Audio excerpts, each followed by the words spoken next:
Curso de delitos en el área de recursos humanos. Tema 1. Delito contra la intimidad personal y familiar. Este tema está compuesto de los siguientes apartados: introducción, aspectos comunes del delito; privacidad personal, artículo 197 del Código Penal; la seguridad e integridad informática; las sanciones penales para la persona jurídica; y por último, las medidas de mitigación y controles. Introducción. El motivo por el que se ha incluido en el área de recursos humanos este tipo delictivo es que es un área que dispone de datos personales de todos los trabajadores. Es decir, dispone de DNIs, fechas de nacimientos, cuentas bancarias, etc. Pero es un delito que no solo afecta a esta área de la organización, a la de recursos humanos, sino también que puede, y de hecho afecta, a otras áreas como por ejemplo la informática, comercial, etc. ¿Y dónde se encuentra recogido esta protección a la intimidad personal y familiar? Bueno, el artículo 18 de la Constitución nos dice que se garantiza el derecho al honor, a la intimidad personal y familiar y a la propia imagen. Se trata, pues, de un derecho fundamental. Pero, ¿qué quiere decir esto? ¿Qué quiere decir que sea un derecho fundamental? Bueno, quiere decir que es un derecho esencial, ¿no? Y que está vinculado a la dignidad humana. Por eso es esencial. Y como consecuencia de que está vinculado a la dignidad humana y es un derecho esencial, nuestro ordenamiento jurídico le da una protección especial. ¿Y en qué consiste esa protección especial? Bueno, consiste en, por un lado, la existencia de un procedimiento judicial basado en la preferencia y sumariedad ante los tribunales ordinarios, es decir, que cuando acudamos al tribunal que nos corresponda, nuestro procedimiento, al verse afectado un derecho fundamental, va a tener preferencia sobre el resto de los casos que esté viendo el tribunal. Y, por otro lado, nos va a dar la posibilidad de acudir a la tutela del Tribunal Constitucional a través del conocido recurso de amparo. ¿Cuándo podremos acudir al recurso de amparo? Pues una vez que se haya agotado la vía judicial, ¿no?, ordinaria. El derecho a la intimidad se vincula a la esfera más reservada de las personas, al ámbito que éstas siempre preserven de las miradas ajenas, aquel que desea mantenerse oculto a los demás por pertenecer a una esfera más privada, vinculada con la dignidad y libre desarrollo de la personalidad, etc. Esto viene relacionado en el artículo 10.1 de la Constitución. La protección del derecho se muestra imprescindible también en el ámbito laboral, donde habrá que deslindar aquel control idóneo, necesario y equilibrado de la actividad laboral de aquellos otros que supongan una injerencia en la intimidad de los trabajadores afectados injustificadamente o de forma desproporcionada. La segunda parte que tenemos que ver es el uso de la informática.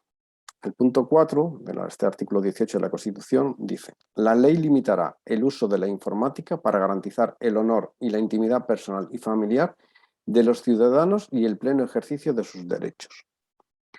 Lo dispuesto en este apartado 4 de la Constitución supone una previsión de lo que iba a ocurrir en la informática. Pensábamos que la Constitución fue redactada en el año 1978. En aquella época la informática era algo más bien de ciencia ficción casi, no tenía el pueblo o la persona, no teníamos fácil acceso a ella. Y tiene su origen, esta previsión, en la Constitución portuguesa, que se promulgó 2 años antes, y es realmente una visión de futuro, ¿no? ¿Qué es lo que se pretende? Nos encontramos también ante un derecho fundamental, igual que hemos visto en el apartado 18.1, con lo cual tiene la misma especial protección.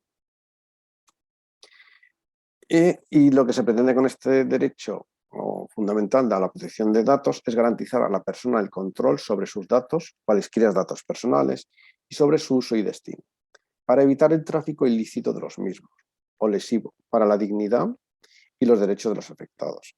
De esta forma, el derecho a la protección de datos se configura como una facultad del ciudadano para oponerse a que determinados datos personales sean usados para fines distintos a aquel que justificó su obtención o la inclusión de datos sin conocimiento del afectado.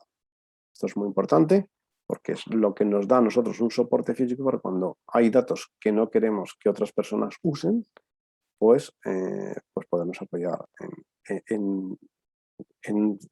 una vez que, si fuera muy grave, pues incluso llegar a la tutela judicial del Tribunal Constitucional a través del recurso de amparo, ¿no? ¿Y dónde se encuentra regulado? Bueno, pues se encuentra regulado en el Reglamento de la Unión Europea 2016-679 del Parlamento Europeo y del Consejo del 27 de abril de 2016, relativo a la protección de las personas físicas, en lo que respecta al tratamiento de datos personales y la libre circulación de estos datos, así como en la Ley Orgánica 3/2018 de 5 de diciembre de protección de datos personales y garantía de los derechos digitales. Como podéis ver, o como sabemos ya, los reglamentos son de aplicación inmediata, es decir, que no necesitas hacer absolutamente nada para poderlos, para que tengan aplicación directa en el Estado. Un reglamento de la Unión Europea no necesita que se transponga al ordenamiento jurídico español, pero como vemos, luego hay una ley orgánica que desarrolla la protección también de datos personales, y esto es como consecuencia de que los derechos fundamentales, según la Constitución, solamente se pueden regular a través de ley orgánica. Entonces aquí surgió un problema. Si tengo un reglamento de la Unión Europea que se aplica directamente, pero no es una ley orgánica, y está tratando un derecho fundamental que sí que se debe desarrollarse a través de ley orgánica, ¿cómo solucionamos esto? Por eso, pues, con posterioridad se emitió o se dictó esta ley orgánica, y así se cerró el círculo y evitaba cualquier tipo de problema en su aplicabilidad. Bueno, pues hecha esta aclaración de por qué tenemos un reglamento de la Unión Europea y una ley orgánica, pues vamos a pasar al siguiente punto del tema, que son aspectos comunes del delito. En los aspectos comunes del delito, pues vemos dónde se encuentra recogido este tipo delictivo en el libro segundo. En el libro segundo, sabemos que en el Código Penal hay 3 libros, en el libro segundo es donde se recogen los delitos y sus penas. Este delito en concreto está en el título 10, delitos contra la intimidad, el derecho a la propia imagen y la inviolabilidad del domicilio, y dentro de este título 10, en el capítulo 1, del descubrimiento y revelación de secretos. Son los artículos 197 a 197 quinquies, es decir, hay bastantes 197, el bis, el ter, el cuarter y el quinquies. Esto, bueno, pues es algo un poco curioso, ¿no? En vez de, cuando van modificándose los artículos en el Código Penal, como no hay posibilidad de meter el 198 porque ya está ocupado, por decirlo de alguna manera, pues le van añadiendo los bis, ter, cuarter, quinquies, etc. Nos encontramos ante un delito semipúblico. ¿Esto qué quiere decir? Bueno, pues que no es perseguible de oficio. Es necesario que medie denuncia de la víctima. ¿Y cuándo no es necesario que medie denuncia de la víctima? Bueno, pues en el caso de que haya una pluralidad de afectados, es decir, no solamente haya un afectado, haya bastantes afectados, y en el caso de que afecte a la función pública. En esos 2 casos, pues el Ministerio Fiscal de oficio podría trabajar, ¿no?, o iniciar el procedimiento. ¿Qué ocurre si hay un perdón del ofendido? Bueno, pues que paraliza la acción penal. Al ser un delito que debe ser perseguible a instancia de parte, pues si la parte retira la querella criminal, pues entonces la acción judicial se quedaría paralizada y ya no habría posibilidad de continuar con ella. ¿Cuál es el bien jurídico que se protege? Bueno, es la intimidad. La intimidad es algo que veremos un poquito más adelante. El bien jurídico protegido ya lo hemos dicho. El delito de mera actividad no es necesario que haya un resultado, o sea, se trata de un delito de mera actividad, con lo cual es necesario que se dé los elementos del tipo o de la conducta que describe para que se esté cometiendo. No tiene por qué llegar a producirse el resultado o el perjuicio o el lucro injusto. Y doloso, que se realiza con el ánimo de realizar esa conducta ilícita. O sea, tiene que haber un ánimo de una intención de causar el tipo delictivo. No cabe la imprudencia, ¿no? Esto también es importante tenerlo en cuenta, ¿no? Bueno, y ya lo único quizá a lo mejor reseñar de que estamos delante de la slide, que donde ha dicho el perdón del ofendido, bueno, pues yo también remarcaría que el perdón debe ser expreso, ¿eh? O sea, no vale un perdón implícito, sino que expresamente la persona que ha sido ofendida debe manifestarlo. Siguiente punto que vamos a ver, y ya nos vamos a meter más en materia, es la privacidad personal, el artículo 197 del Código Penal. El artículo 197 del Código Penal establece que para descubrir los secretos o vulnerar la intimidad de otro, es decir, para dos cosas, sin su consentimiento, se apodere, por un lado, de los siguientes elementos. Pues que se apodere de sus papeles, cartas, mensajes de correo electrónico o cualesquiera otros documentos o efectos personales. Y por otro lado, es decir, por un lado tenemos que se apodere para cometer el hecho delictivo y por otro lado es que intercepte. ¿Pero qué intercepta? Bueno, pues sus telecomunicaciones o utilice artificios técnicos de escucha, transmisión, grabación o reproducción del sonido, o de la imagen, o de cualquier otra señal de comunicación. Y a continuación viene con las penas con las que puede ser castigada la persona que realiza este tipo delictivo. Como se trata de un delito de mera actividad, el intentar descubrir sin lograrlo o acceder al archivo y carecer de este de contenido no son tentativas, sino consumación del delito, siempre que suponga un apoderamiento o interceptación. Como hemos dicho anteriormente, hace un momento, ¿qué es lo que entendemos por vida personal o familiar? Bueno, pues entendemos cualquier persona tiene derecho a excluir de terceros lo que considere, ¿no? Y hacerlo es ejercer la propia intimidad, que es lo que se protege. Pero por intimidad, por vida íntima personal no debe entenderse solo pues, cuestiones sexuales o escabrosas o morbosas, que nos parezca lo que se ha descubierto, sino cualquier información que esté razonablemente protegida, pues forma parte de la intimidad de esa persona. Aquí pongo un ejemplo, ¿no? Dejar el ordenador en el puesto de trabajo sin protección de contraseña no se interpreta como un consentimiento implícito. Entonces hay que tener cuidado porque los consentimientos implícitos no suelen estar recogidos en lo que es la protección de datos. Suelen ser consentimientos expresos. Bueno, pues ya hemos visto un poquito lo que es el artículo 197. Ahora vamos a ver el segundo apartado, ¿no? Dice que las mismas penas se impondrán al que, sin estar autorizado, se apodere o utilice o modifique en perjuicio de tercero datos reservados de carácter personal o familiar o de otro que se hayan registrados en ficheros o soportes informáticos, electrónicos o telemáticos, o en cualquier otro tipo de archivo o registro público o privado. Iguales penas se impondrán a quien, sin estar autorizado, acceda por cualquier medio a los mismos y a quien los altere o utilice en perjuicio del titular de los datos o de un tercero. Que hay determinados puntos que debemos hacer hincapié, ¿no? Por un lado, es sin estar autorizado, ¿no? Sin estar autorizado no solamente es aquellas personas que no están autorizadas, y es obvio que no pueden acceder, ¿no? Pero a lo mejor sí que estamos autorizados, por ejemplo, si estamos en recursos humanos, a saber los datos de una persona, su número de cuenta, su fecha de nacimiento, etcétera, pero si esos datos los usamos para la nómina o para la redacción de un contrato, sí que estaríamos dentro de la autorización, pero si los utilizáramos con otros fines fuera de los que son legítimos, pues ya nos encontraríamos fuera de ese ámbito de autorización. Esto es importante tenerlo claro porque no es un acceso de barra libre, ¿no? No puedo coger esos datos y utilizarlos para lo que yo quiera, solamente los puedo utilizar con determinados fines que es para los que estoy autorizado. Hay que tener en cuenta también que solo merece reproche penal cuando la infracción es grave, ¿no? Las infracciones leves no son.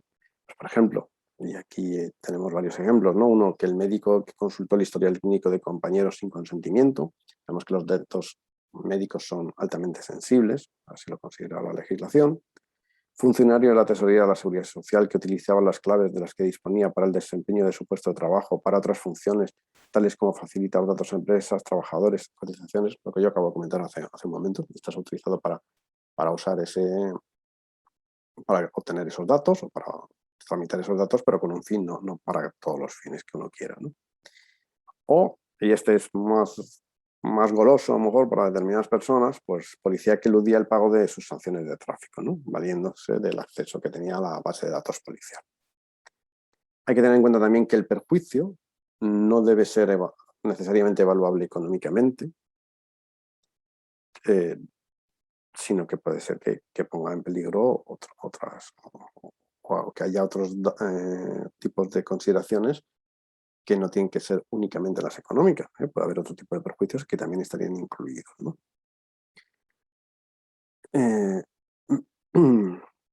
Los datos protegidos son de carácter personal, es decir, los de las personas físicas, no de todo el mundo, y que sean reservados, ¿no? Es decir, que no sean conocidos por cualquiera. El artículo 4 nos dice que se entiende por datos personales. Lo voy a leer porque me parece interesante que se nos quede claro, ¿eh? Es el artículo 4 del Reglamento de la Unión Europea 2016/679.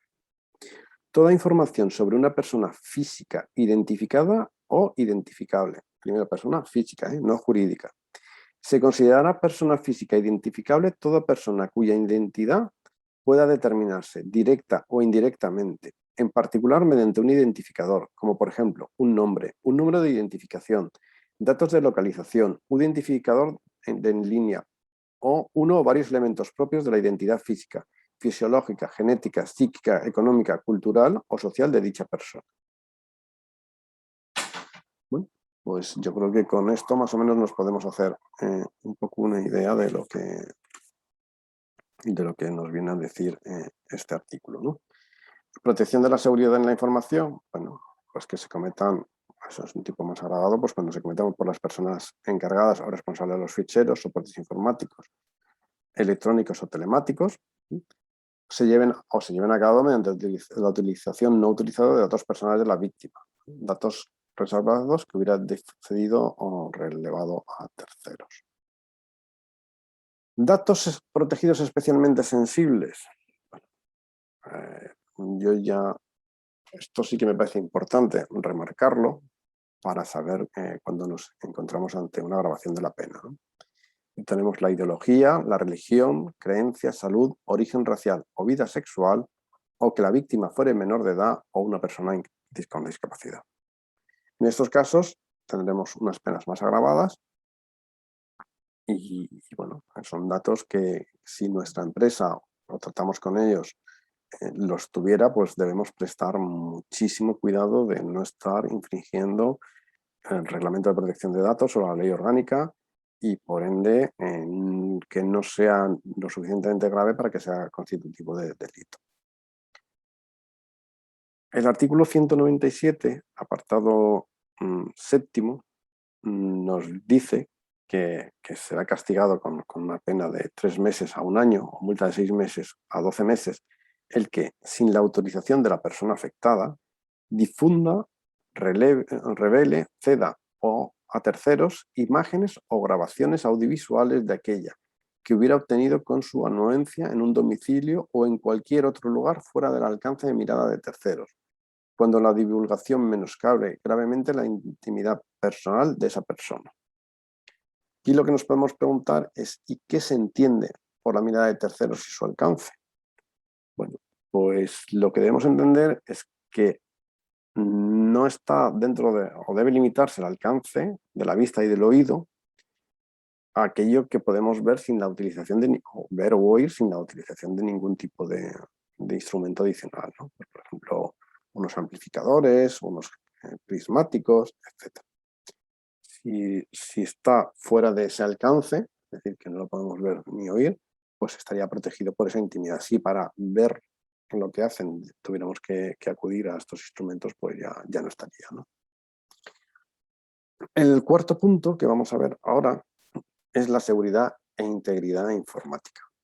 Se encuentra regulado este apartado en el artículo 197 bis, ¿no?, del Código Penal, y nos dice el que por cualquier medio o procedimiento, por un lado, vulnerando las medidas de seguridad establecidas para impedirlo, o sin estar debidamente autorizado, realice cualquiera de estas 3 acciones, acceda o facilite el acceso a otro, o se mantenga al conjunto o en una parte del sistema de información en contra de la voluntad de quien tenga el legítimo derecho a excluirlo. Es decir, si uno accede a un sistema de información o facilita a otro que acceda o se mantiene en ese acceso. Esto es un poco como cuando tú permites entras en la casa de alguien, accedes, facilitas a otro que entre en la casa de otro, o cuando estás en la casa de alguien y esa persona te dice, oye, yo no quiero que sigas aquí, quiero que te vayas, ¿no? En esos casos nos encontraríamos ante un allanamiento de morada. Bueno, pues aquí es exactamente igual, pero nos encontramos ante, para entenderlo, un allanamiento de un sistema de información. Se castiga el acceso al sistema de información, aunque seas solo entrando, ¿eh? No es necesario que haya una lectura del contenido en él, o que se copie o se transmita, siempre que se den dos condiciones, ¿no? Por un lado, que no se está debidamente autorizado. Esto ocurre, como hemos comentado anteriormente, siempre sin estar debidamente autorizado. Uno puede estar autorizado, pero para determinados fines o para determinada información. No, en cuanto se excede esa autorización expresa que se ha dado, pues ya estaríamos dentro del hecho delictivo. Y por otro lado, que se deben vulnerar las medidas de seguridad de las que se haya dotado la organización para impedir estas intrusiones. Es decir, si no ha adoptado la organización ninguna medida de protección, quedaría excluido la aplicación de este tipo penal. Eso es muy importante, el uso de contraseñas, claves, password, etc. Si estas contraseñas, claves, password, etc., se han perdido las circunstancias en virtud de las cuales nos dieron para su uso legítimo, es decir, por ejemplo, las contraseñas que nosotros tenemos en la empresa, pues ya dejamos de trabajar en ella, pero seguimos conservándolas y accedemos a los sistemas de información de la empresa de la cual ya no estamos trabajando, pues ya nos encontraríamos dentro del tipo penal. Esto también es importante tenerlo claro, ¿no? El artículo 197 bis, en el apartado segundo, nos dice que sin la debida autorización, como veis, siempre repite mucho lo de sin la debida autorización, y yo creo que ya tenemos claro lo que quiere decir, ¿no? Intercepte transmisiones no públicas de datos informáticos que se produzcan desde, hacia o dentro de un sistema de información, incluidas las emisiones electromagnéticas de los mismos. Dice ahí las penas en las que incurriríamos. Y ya por último, por terminar, el 197 ter, ¿no? ¿Veis? Este tema es un poco largo, este tema, o este punto, nos dice que será castigado con la pena que corresponda el que, sin estar otra vez debidamente autorizado, produzca, adquiera para su uso, importe o de cualquier modo facilite a terceros, con la intención de facilitar la comisión de algunos de los delitos a que se refieren los apartados anteriores que acabamos de ver, un programa informático. Todo va dirigido especialmente para aquellos que son informáticos, porque los demás es bastante complicado que podamos hacerlo, pero aquellos que tengáis conocimientos informáticos y que este tipo penal os puede encajar. Entonces, un programa informático concebido o adaptado principalmente para cometer delitos, o una contraseña de ordenador, un código de acceso, datos similares que permitan acceder a la totalidad o una parte de un sistema. Es decir, si alguien nos pide ayuda para meternos en un sistema y somos informáticos, no lo hagamos, ¿no? Porque estaremos cometiendo un delito, aunque lo estamos cometiendo porque estamos facilitando o ayudando para que otra persona lo pueda hacer, ¿no?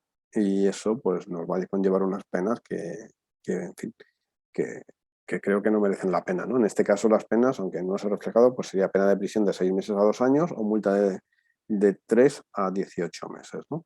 Las multas ahora las veremos más adelante en qué consisten, ¿no? Porque al final las cuantías económicas, cuando afectan a nuestro bolsillo, pues dejan de ser algo que uno ve y dice, bueno, sí, bueno, tampoco es tanto, no sé, pero cuando uno le toca pagarlo, duele, duele y duele.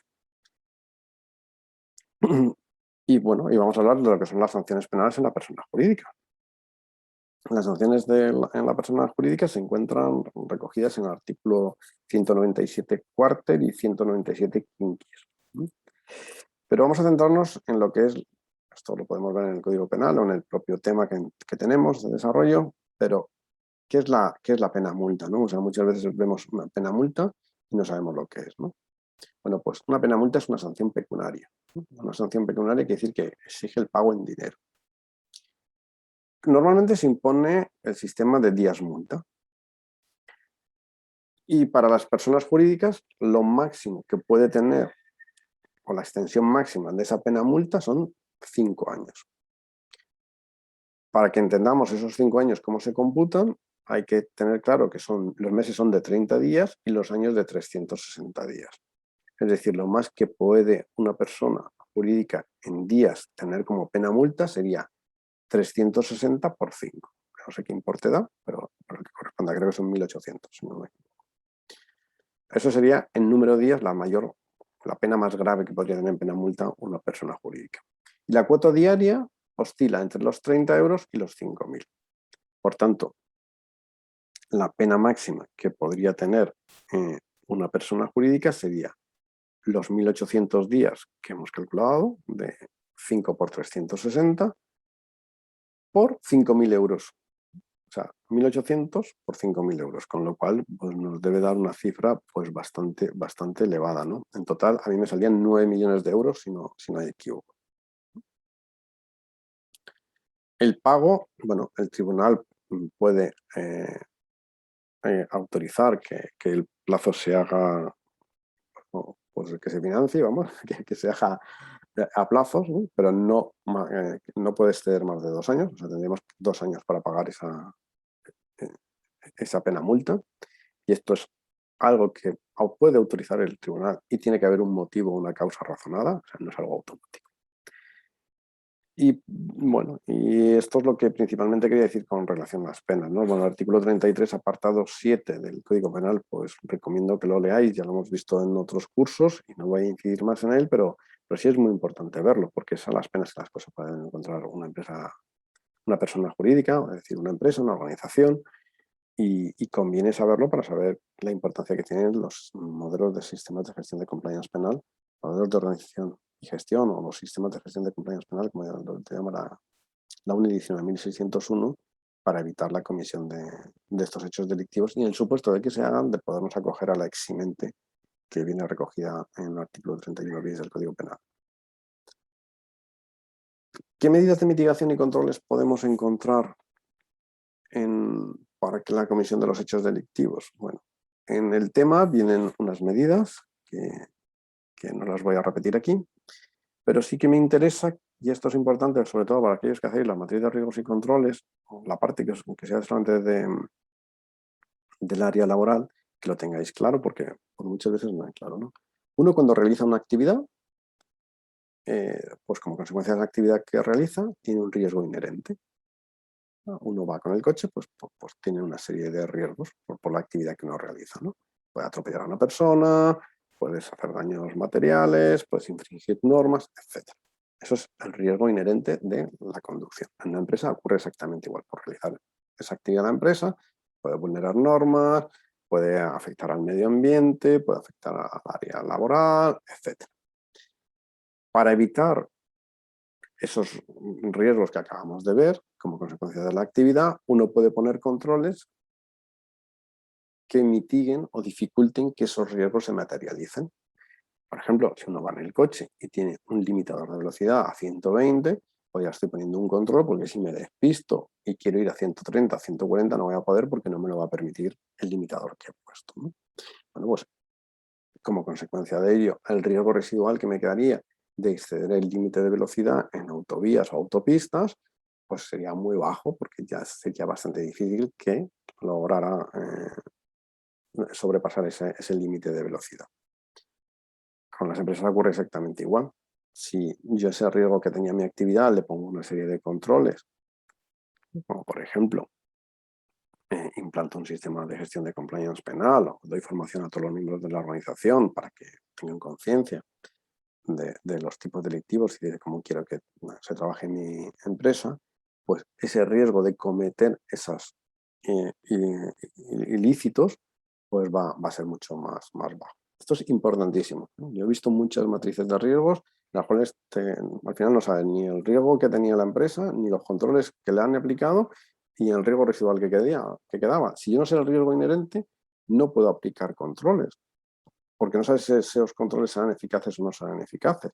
Al final los controles, la función que tienen es disminuir el riesgo inherente, es decir, que sea más difícil que cometa ese hecho delictivo, pero si yo no sé qué riesgo inherente tengo, ni sé cómo esos controles mitigan ese riesgo inherente, no sobre el riesgo residual que tengo, con lo cual es fácil que esté haciendo, pues en términos coloquiales, y para que todos entendamos, el canero. Tipos de controles, que estos a lo mejor os pueden ayudar un poco a pensar. Pues bueno, hay algunos preventivos, detectivos y correctivos, ¿no? Los preventivos son los que se anticipan, es a eventos que uno no desea que vayan a ocurrir o son inesperados, pero uno lo prevé, son los más eficaces, ¿no? Saber para prever, prever para proveer, ¿no? Los detectivos son los que permiten conocer de manera oportuna desviaciones de los estándares establecidos o esperados. Uno pone un control y va viendo si ese control es efectivo o no es efectivo, bueno, y en función de cómo va evolucionando ese control, pues va tomando otras medidas, ¿no?